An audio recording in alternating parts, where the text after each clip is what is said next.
Friends, welcome to my YouTube channel. ಇದು ನನ್ನ first YouTube blog ಆಗಿರುತ್ತೆ. ಇದರಲ್ಲಿ ನಾನು ಇವತ್ತು ನನ್ನ ಸಂಡೇ ರೊಟೀನ ಶೇರ್ ಮಾಡ್ತೀನಿ. ಸಂಡೇ ಅಲ್ವಾ, ಫ್ರೀ ಇರ್ತೀವಿ. ಇವತ್ತು ಹೋಗಿ ವೆಜಿಟೇಬಲ್ಸು ಮತ್ತು ಹಣ್ಣು ಏನೇನು ಬೇಕೋ ವೀಕಿಗೆಲ್ಲ ಹೋಗಿ ಶಾಪಿಂಗ್ ಮಾಡ್ಕೊಂಬರ್ತೀನಿ. ಫ್ರೆಂಡ್ಸ್, ಬನ್ನಿ ಹೋಗೋಣ. ಗ್ರಾಸರೀಸ್ ತರೋಕ್ಕೆ ಅಂತ ನಾನು ನನ್ನ ಮಗಳು ಇಲ್ಲೇ ಪಕ್ಕದಲ್ಲಿರೋ ಸ್ಟಾರ್ ಬಜಾರ್ಗೆ ಹೋದ್ವಿ. ಯೂಶ್ವಲಿ ನಾವು ಅಲ್ಲಿ ತೊಗೊಳ್ಳಲ್ಲ, ಬಟ್ ನೋಡೋಣ ಹೇಗಿರುತ್ತೆ ಫಸ್ಟ್ ಟೈಮು ಅಂತೇಳಿ ಇಲ್ಲೇ ಪಕ್ಕದಲ್ಲಿ ಮನೆ ಪಕ್ಕನೇ ಇತ್ತು ಅಂತ ಹೊರಟ್ವಿ. ಸ್ಟಾರ್ ಬಜಾರಿಗೆ ಬಂದಿದ್ದೀವಿ ಇವಾಗ ಇಲ್ಲಿ ತರಕಾರಿ ಹಣ್ಣು ಏನೇನಿದೆ ಎಲ್ಲ ತಗೊಂಡು ಮನೆಗೆ ಹೋಗಿ ಮತ್ತೆ ಎಲ್ಲ ಅರೇಂಜ್ ಮಾಡೋದು ತೋರಿಸ್ತೀನಿ. ಫ್ರೆಂಡ್ಸ್, ಬನ್ನಿ.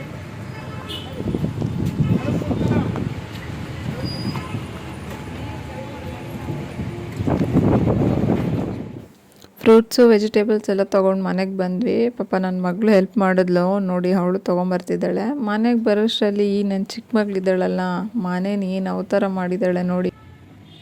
ಯಾಕೆ ಈ ಥರ ಮಾಡಿರೋದು? ಹಾಂ, ಯಾರು ಕ್ಲೀನ್ ಮಾಡೋದು? ನಾನು ಕ್ಲೀನ್ ಮಾಡಲ್ಲ, ನೀನೇ ಕ್ಲೀನ್ ಮಾಡು. ಯಾಕೆ?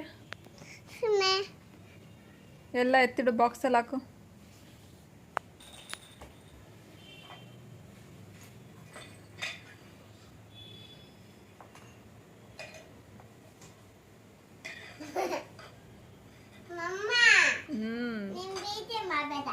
ಏಕೆ? ಅವಳು ನಾನು ವೀಡಿಯೋ ಮಾಡೋದು ಇಷ್ಟ ಇಲ್ಲ. ಪ್ರತಿ ಸಲ ವೀಡಿಯೋ ಮಾಡ್ತಾಯಿಲ್ಲ, ಮಮ್ಮ ನೀವು ವೀಡಿಯೋ ಮಾಡಿಬಿಡಿ ಅಂತಾಳೆ. ಮತ್ತು ಹೀಗೆ ಎಲ್ಲ ಎತ್ತಿಟ್ಲೆಲ್ಲ ವಾಪಸ್ ಅವಳಿಗೆ ಊಟ ಮಾಡಿಸಿ ಮತ್ತೆ ಮಲಗಿಸಿದೆ. ಅವಳು ಬೆಳಗ್ಗೆಯಿಂದ ನೋಡಿ ಹೀಗೆ ಇದ್ದಾಳೆ. ತಲೆ ಬಾಚ್ತೀನಿ ಬಾ ಅಂದರೆ ಮುಟ್ಟಿಸ್ಕೋತಾನೆ ಇಲ್ಲ, ಆ ಥರ ಇದ್ದಾಳೆ ಅವಳು. ಮತ್ತು ಅವಳಿಗೆ ಊಟ ಮಾಡಿ ಮಲಗಿಸಿದ್ಮೇಲೆ ನನ್ನ ಮಗಳು ಮಮ್ಮ ಆಟ ಆಡೋಣ ಬನ್ನಿ ಅಂತಂದ್ಲು. ಸ್ವಲ್ಪ ಹೊತ್ತು ಅವಳ ಜೊತೆ ಆಟ ಆಡಿಕೊಂಡು ಟೈಮ್ ಸ್ಪೆಂಡ್ ಮಾಡಿಕೊಂಡು ಹೀಗೆ ಹರಟೆ ಹೊಡ್ಕೊಂಡು ಮತ್ತು ಒಂದು ಬುಕ್ ಯಾವುದಾದ್ರೂ ಓದೋಣ ಅಂತ ತೊಗೊಳೋಷ್ಟರಲ್ಲಿ ಮತ್ತೆ ಎದ್ದು ಬಂದು ಇವಳು ಮತ್ತೆ ಅದೇ ರಾಗ ನೋಡಿ.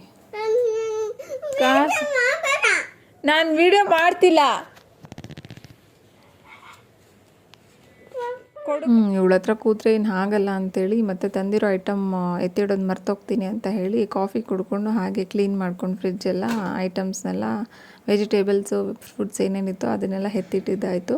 ಹಾಗೆ ವೀಕ್ಲಿ ಮೀಲ್ ಪ್ಲ್ಯಾನ್ ಮಾಡಿಕೊಂಡೆ, ಏನೇನು ವೀಕ್ಗೆ ಬ್ರೇಕ್ಫಾಸ್ಟ್ ಟಿಫಿನ್ ಏನಿದೆಯೋ ಅದನ್ನೆಲ್ಲ ಬರ್ಕೊಂಬಿಟ್ರೆ ಸೊ ದಟ್ ನನಗೆ ಈಸಿ ಆಗುತ್ತೆ ಮತ್ತು ಥಿಂಕ್ ಮಾಡೋರು ಟೈಮ್ ವೇಸ್ಟ್ ಆಗೋಲ್ಲ. ಹಾಗಾಗಿ ಮೀಲ್ ಪ್ರೆಪ್ ಎಲ್ಲ ಮುಗಿದ್ಮೇಲೆ ಡ್ರೈ ಫ್ರೂಟ್ಸ್ ಲಡ್ಡು ಮಾಡಬೇಕಿತ್ತು. ಲಾಸ್ಟ್ ಟೈಮ್ ಮಾಡಿದೆ, ಬಟ್ ಅದು ಅರ್ಧಕ್ಕೆ ಪೆಂಡಿಂಗ್ ಹಾಗೆ ಬಿಟ್ಟಿದ್ದೆ. ಈ ಸಲ ಏನು ಮಾಡಿದ್ದೀನಿ ಅಂದರೆ ಧರ್ಮಸ್ಥಳದಿಂದ ತಂದಿರೋ ಸ್ವಲ್ಪ ದೇವಸ್ಥಾನದ ಪ್ರಸಾದ ಎಲ್ಲ ಇತ್ತು. ಇದು ಹೀಗೆ ಬಿಟ್ಟರೆ ಯಾರು ತಿನ್ನಲ್ಲ, ವೇಸ್ಟ್ ಆಗುತ್ತೆ ಅಂತೇಳಿ ನಮ್ಮಮ್ಮ ಈ ಡ್ರೈ ಫ್ರೂಟ್ಸ್ ಲಡ್ಡುಗೆ ಮಿಕ್ಸ್ ಮಾಡು ಅಂತಂದರು. ಸೊ ಅದಕ್ಕೆಲ್ಲ ಮಿಕ್ಸ್ ಮಾಡಿ ಡ್ರೈ ಫ್ರೂಟ್ಸ್ ಲಡ್ಡು ಮಾಡಿದ್ದಾಯಿತು. ಅದ್ರ ಜೊತೆಗೆ ಅಮ್ಮ ರವೆ ಉಂಡೆ ಕಳಿಸಿದ್ರು. ಲಡ್ಡೂಸ್ನೆಲ್ಲ ಬಾಕ್ಸ್ಗಾಗಿ ಮತ್ತು ನನ್ನ ಸ್ಕಿನ್ ಕೇರ್ನ ಮುಗಿಸಿ ಇವತ್ತಿನ ಡೇನ ಇಲ್ಲೇ ಎಂಡ್ ಮಾಡ್ತಾಯಿದ್ದೀನಿ. ಇದು ನನ್ನ ಸಂಡೇ ವ್ಲಾಗ್ ಆಗಿತ್ತು. ಇದೇ ಥರ ವ್ಲಾಗ್ ನಿಮ್ಗೆ ಇಷ್ಟ ಆದರೆ ನನ್ನ ಚಾನಲ್ನ ಲೈಕ್ ಮಾಡಿ, ಶೇರ್ ಮಾಡಿ, ಸಬ್ಸ್ಕ್ರೈಬ್ ಮಾಡಿ. Thank you. ಮುಂದಿನ ವ್ಲಾಗಲ್ಲಿ ಸಿಗೋಣ.